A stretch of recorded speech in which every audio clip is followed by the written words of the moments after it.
So how to use scarcity, urgency, guarantees, bonuses, and naming. There's a lot of other things that you can do to enhance the value and get more people to buy your shit. I obviously can't do it in the next 3 minutes, but I'm going to do my best to give you a demonstration. All right? So we're going to do an exercise to wrap this up, and I think it will do more for you than anything I'd say with slides. Okay? So I'm going to sell you a book for 100 grand. Cool? Excited? Fantastic. Just kidding. $1,000. Here's the directions. The moment you feel that $1,000 of value has been created, please stand. Okay? Thank you. 100 grand. Just kidding. Typo. A grand. Let the value building begin. So, I have a really good book, and I will sell it to you for $1,000. Who would like it? Okay. Fair enough. Please stand if that was worth it. It's a bestseller. Does that change anything? No? Okay. That's fine. I got it. My work's cut out. It's my book. One. I got 1, 2, 3. There we go. All right. I'm feeling it. Thank you. It's got almost 8,000 5-stars. Worth 1,000 yet? Worth 1,000? Okay. I see you. It's been number 1, 4, and 7 bestseller for 13 straight months. Still. Worth $1,000 yet? Maybe, maybe not. This guy 4x'd his monthly revenue. This guy reads a book a month. He said that was his book of the year, and he quadrupled his revenue at his business just from reading that book. Worth $1,000? Anyone? Stay standing, stay standing, stay standing. Stand, I'll repeat the directions.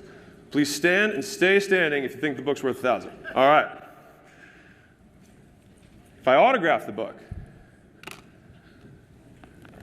do I have my markers? Here we go. We do have markers. So, right now there are only 6 autographed books, including one that I did earlier, in existence. Is it worth $1,000 yet? Wait. I'll also put my personal cell phone in the book.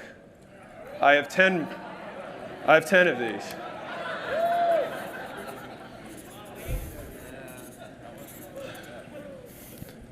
All right. Got some standing. Wait. I'll also review 4 of your sales calls, including your sales management meeting, which right now we can usually get a 30 or 50% boost in sales across your organization, and I'll include it with it. Is that worth $1,000? We'll also have my traffic guy. Right now we do about 20,000 leads a day across all of our portfolio companies. So I'll have my traffic guy look at your entire funnel. It's usually about a 10 to 11 page write-up. We'll look at every VSL, every video, every ad, end to end, and we'll give you the whole write-up, everything you can do to get more traffic in, which normally will more than 2x it, but I feel confident in 2. Worth 1,000? Yeah. All right. We'll also use my network from Layla's process to find the person in your business that is missing, who is the thing that's going to unlock the growth that you need. Please stand if it's worth 1,000. Fantastic. I'll also spend 2 hours with you going over your offer one-on-one to figure out a way to use all the stuff that we said here, some judo tricks that I didn't share, to get you more clicks, more sales at higher prices. Worth 1,000? Yes. I'll also feature that 2 hours on my show, which right now gets about 10 million impressions, which the ad space sells for about $100,000 an episode. I got it given to me, and I said no. But about 100 grand per episode in impressions. So I'll feature you on that show. And that's just for 90 seconds. You would get the whole thing. Please stand. Right. I'll also guarantee you 3 times whatever you paid me over 12 months. That's the fine print, over 12 months. Is that fair? Worth 1,000? And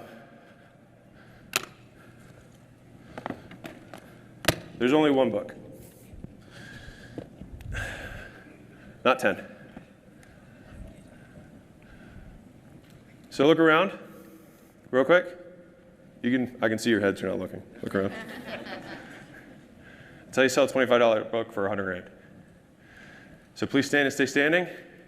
Does everyone understand how you can use scarcity, urgency, guarantees, bonuses, and naming to increase the value of the thing you sell? Yes? Does everyone understand how now you can use this offer stream to provide more value, sell to better clients for higher prices and higher volume? Yes? So great. You can take your phones out real quick.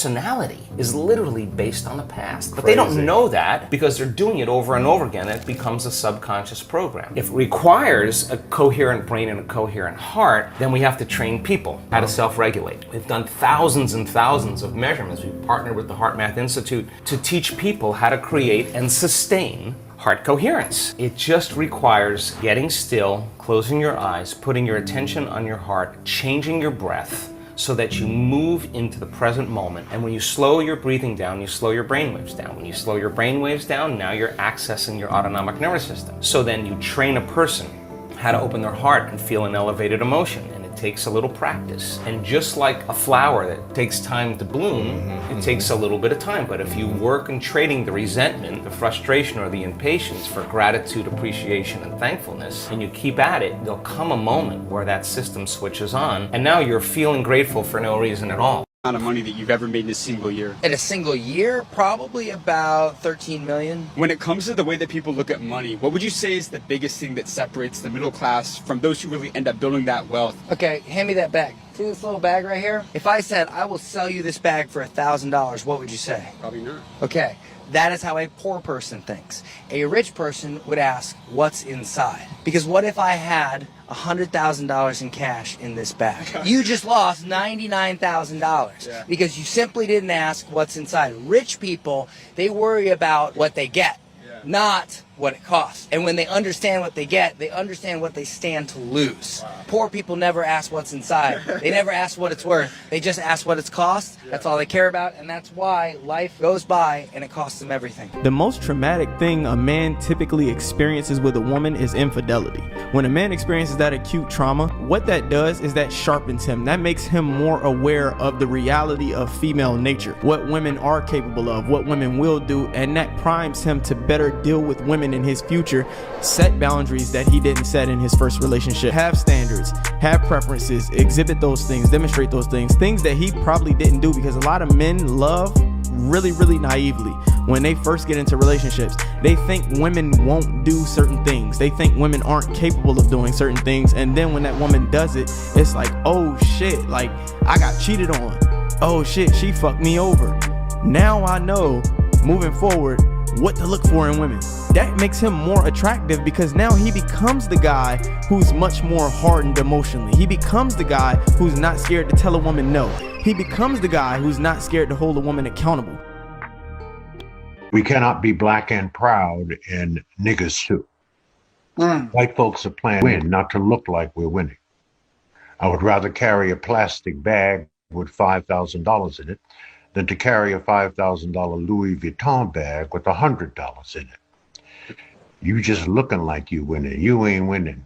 Louis Vuitton is winning, Nike's winning, Armani's winning, Gucci's winning. It is interesting to me that the rich stay rich by pretending to be poor, and the poor stay poor by pretending to be rich. And if we do not fix this level of financial illiteracy, lots of reasons why we are at the bottom of every single economic statistic that matters. I don't want any of my income to be needed in the family. I want the man to be 100% the supporter, but that doesn't mean that I'm not gonna work and I'm not gonna have my own business or whatever. But you would want the family to be able to live solely off of your husband's income. 100% solely off of my husband. I don't want me to have to use my income at all. So her money is her money, and her man's money is also her money. And it's funny, people will see videos like this and their only response is, oh, but not all women are like that. Okay, that's fine, but obviously there are women who are like this. The Philippines, Thailand, like women that can speak very little English, women that don't have education. A lot of these women talking shit on the passport bros have never left the country. It's obvious because the Philippines is one of the countries with the highest levels of English speaking people that I've ever been to. I met a Filipina here and she's gonna explain more about it. Okay, so this doesn't go to every American woman out there. This is just for those who keeps on talking shit about us, okay? And it seems to me that a lot of American women are insecure about how we treat men better than you guys. And it's actually because we are raised to be good wives, and finding a good man is actually a prize for us. And if you're insecure about this, if you're threatened in some kind of way, I suggest you work on yourselves instead of talking shit about other people who doesn't even care about you guys, who doesn't even know you exist. And y'all kinda seem hard to please and naggy and insecure, and I think that is why men leaves you guys. A bottle of water can cost 50 cents at a supermarket, $2 at a gym, $3 at a cinema, and $6 on an airplane. The only thing that changes its value is the location. So the next time you feel like you're worth nothing, you might just be in the wrong place. I want to attract this type of guy. I think I'm on the level of this type of guy. And the reality is you're not. You're really going to end up heartbroken. You woke up every day and told yourself in the mirror, daily affirmations, I'm a 10. I'm going to manifest this. I'm going to attract the energy that I put out. All of that is bullshit. All of that is bullshit. You live in a world where someone has to pick you too. It's just not about what you believe about yourself. It's about the way the world sees you as well. If you would have started being objective and being able to take some constructive criticism and being able to say that I'm not the shit that I thought I was, or I hyped myself up to be. If you continue to hold a certain attitude about yourself that is not aligned with reality, reality is going to show you what the fuck is up. And when it does, it's gonna punch you in the face. You're gonna be so much more heartbroken and wish that you had just been more realistic and maybe took advantage of some of the opportunities that were presented to you in terms of dating. How can someone become wealthy in 2022? In today's world, how can someone become wealthy? It's very easy. It's very easy. $2,000 in an IRA every year until you're 30. Then stop. You will have $1.5 million at 20 years old every year. 2K. I tell my kids the same thing. You will have $1 million when you fucking get ready to go, man. It's easy. This is easy. It's all your money. It's all your money. It's our money. It's not their money. Do this. Should value their education and their degrees. Why don't we take OnlyFans and we substitute it with degrees? We turn it into only degrees and see how much money women make by posting their degree ass white girl, a woman with fat ass degree. Like, why don't we take OnlyFans and substitute all the adult content that's posted on there with women posting their degrees and their education and their credentials and see how much money they make?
Ready for this one.